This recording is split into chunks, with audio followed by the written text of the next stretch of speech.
Suite au mémorandum de plaidoyer adressé aux autorités le 13 janvier dernier, portant sur la pertinence de la problématique et l'urgence qui s'impose de parvenir à l'adoption d'une politique foncière nationale, le CODEC, une coalition de 10 ONG de la société civile guinéenne, à travers ce point de presse, rapporte les défis du secteur du foncier en Guinée. À l'analyse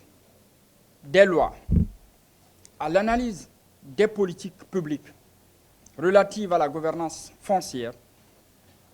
nous avons constaté une faible reconnaissance des droits fonciers légitimes des communautés, un faible accès des femmes aux droits de propriété foncière en milieu rural, un cadre institutionnel problématique ou parfois insuffisant, des mécanismes de résolution des litiges inadaptés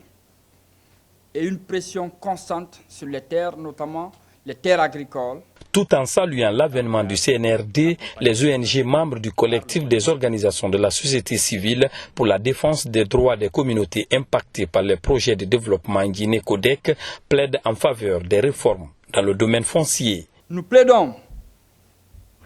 pour la pleine reconnaissance des droits fonciers légitimes des populations à travers l'élaboration d'une politique foncière cohérente en adéquation avec les réalités locales. Nous plaidons pour la préservation des droits fonciers légitimes face aux grands investissements pour protéger l'agriculture familiale, poumon de l'économie rurale. La promotion des droits fonciers des femmes conformément au droit national et au droit international qui garantissent et protègent les droits des femmes. À l'issue de ces constats, le collectif a formulé des recommandations parmi lesquelles on peut citer l'organisation des États généraux du foncier, l'élaboration d'une politique foncière globale cohérente conforme aux bonnes pratiques internationales et la suspension de toute forme d'accaparement des terres par les privés et par l'administration publique.